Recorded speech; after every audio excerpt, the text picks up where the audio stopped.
Sometimes we have those epic wipeout events. For Bitcoin and crypto in particular, we just had one of them.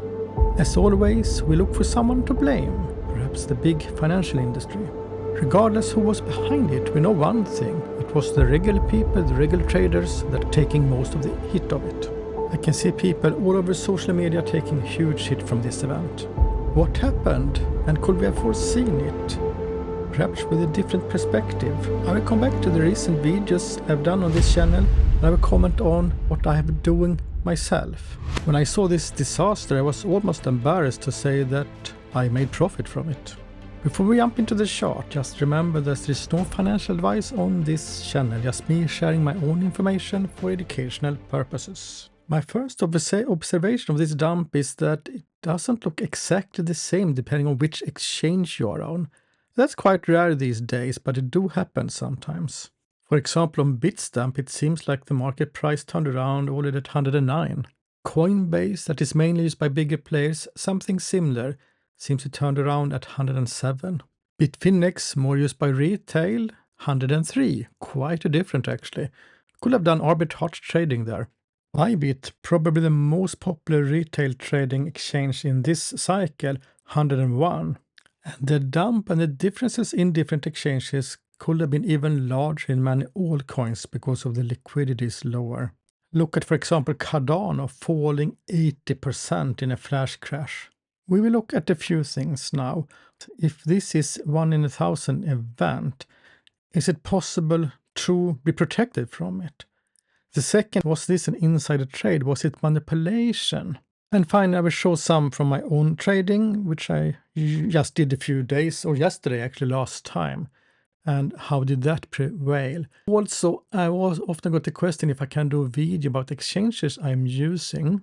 And I've been half reluctant because I'm very concerned I will show something, people jump on it, and then the exchange fail one way or the other. But now I got one of the confirmation that I haven't had for some of the new exchanges I'm using. They did survive this. They did trigger my stop losses and buy orders perfectly. So I will make that video here in a few days. If you remember on the channel, you know that I'm often pulling this narrative over and over again, that the big institutional players are taking Bitcoin from the experienced crypto traders, and they mainly do that from liquidation events. So far, since they started with the ETFs, we have been robbed on 4 million Bitcoin.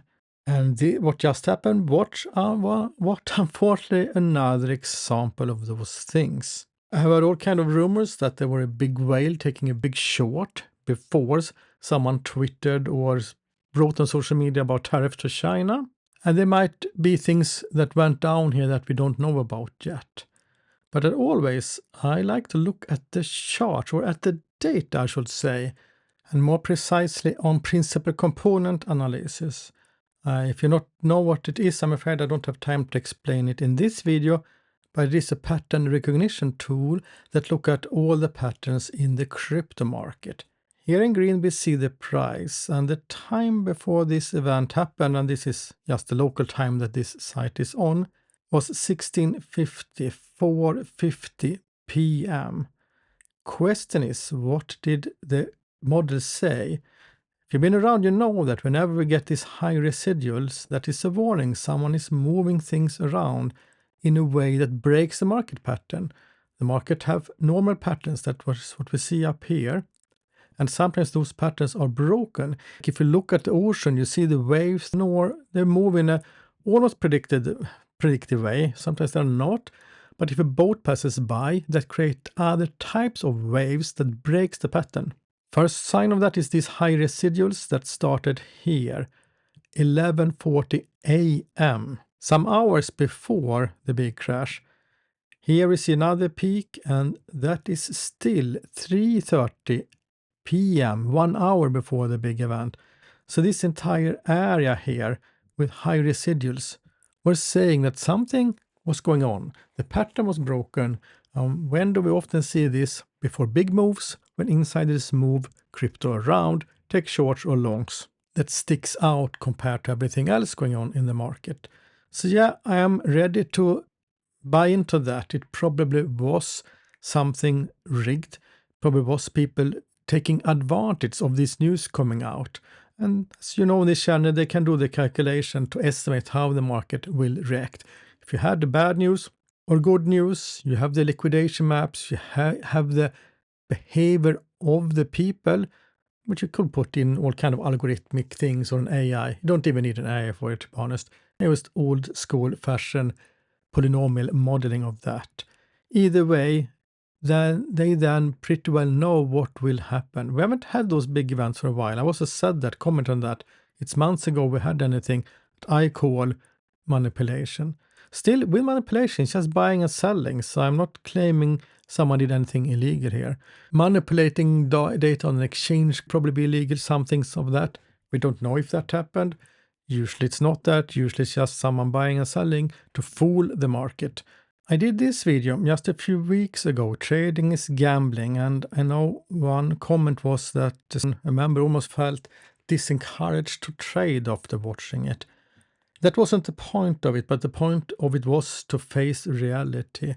And one of the things I highlighted here was that an unusual event, if you estimate that this will only happen one time out of 1,000. So therefore, I don't need to count with it because I am with 99.9% chance going to make profit, and only one in 1,000 time I will lose. Now you have to ask yourself the question, what happens if you lose? If you lose 5% of your account, fine. If you get wiped out the entire account, it's not good enough. And at first thought you might see, but one chance in 1,000 is really good probabilities, isn't it? Well, if you do that one time in your life, yes. But if you keep trading day after day, after a couple of years, the probability of that event, 1 in 1,000 event happening, it's suddenly way over 50%. If you trade for a decade, it's very probably it will happen. We had loads of this in 2017, once or twice in the 2021 bull market. We have been fairly protected this bull run, I will say, so far, until now. But my point with this was that you can't set up trades. So even if a rare event, if the harm of that is too high, you need to change trading style. And the simplest way to do that is to trade small trades, have them in isolation, and even better, no leverage. And as I pointed out in that video, this comes from gambling theory. Gambling theory is really important when you're trading. Let's take a few looks on my own trade and why I ended up on the lucky side of this event. Well, so far at least. This is what I show here just, is it 2 days ago now, I think. I had a bunch of trades, like 5 of them, and the market was up here. So I said I have my stop losses in profit. Very important. This is one of the lessons I learned in 2017. When this event happens, quite often back then, that the stop losses were triggered way too often. So it was difficult to have a trade where you take profit going up and the stop loss if it goes down. The stop loss was triggered too often. It still worked 2017 because we were going up all the time. That same strategy doesn't work anymore. So I burned it years back. But another tricky part with it was that the stop losses on some exchanges, mostly didn't trigger in time. Because I had this idea, I sell at minus 10% and buy back at minus 30%. Because we had 12, 13, 30, 40% pullbacks. So it looked like a quite solid idea. But a lot of times we pulled back 10% and then didn't go to 30. That was one problem. The other was that a few times when we had these events like we had today, when everything was crazy, the exchange didn't sell at minus 10%. It sold at minus 30%. And then it bought back when we were back to normal. So I lost loads just in a few hours because exchange is not executing. And I've been waiting to see if the exchanges I'm using are executing. And that is in part what you will see here. And they've been tested. When we reach all-time high, some big exchanges went down. Ironically, though, the big players like BlackRock's players from them, the ETF holders, they could still trade, but retail could not. Then what I showed yesterday, I think was this one. I had put my stop losses up here. So most of the trades were taken out in profit. And yeah, these are all leverage trades. 5x leverage and 5% of the portfolio on each trade. Professionals often trade with 1%, 2%. I'm not doing 5% because I'm smarter or better. I'm just lazier. It's too many trades to do 1% trades for me. So these were up 50% in profit. So I moved my stop losses in profit. I always keep them in profit. I don't even have them on the downside. Which means when I trade spot, I can't be forced out of the market. Here I can be forced out, so that's the risk I take. But I only have one of those trades open with the risk of going negative. Meaning that when I secured a trade with a stop loss in profit, not until then do I open the next trade, so I can't be wiped out of multiple trades at the same time. So I had 2 left yesterday, both in profit, and here you can see the stop loss. I said I have it quite high. I don't want to be taken out by Bitcoin's natural volatility, and we did Monte Carlo simulations to get this level. You can see here I got a buy here perfectly, but didn't get stopped out too early. But when the market takes a direction down, then I'm fine to take this profit here on 50% rather than have it too low and get stopped out anyway on a lower percentage. That was the plan. Then I had a look at the exchange and I was like, what is this? Why do I have 3 trades all in profit? Didn't I close them? What happened? I got all confused. And then I saw, wait a minute. And then, of course, I looked at the chart and saw, oh, gee, we had just had the big crash, just a flash crash. Then, of course, I got the proof I wanted. My trades that were in profit were all stopped out in profit.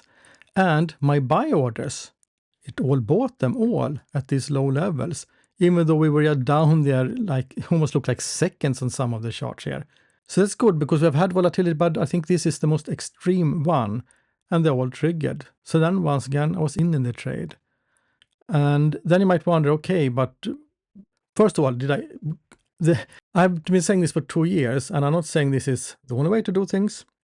That's the way I do things. I have my long trades already set for 2 reasons. One is, or actually 3 reasons. One is when the market crashes, your emotions easily take over and suddenly you're like, oh, I saw this on the news, maybe I shouldn't buy, and you remove your buy order. Later it turns out it was perfect time to buy. That's one reason.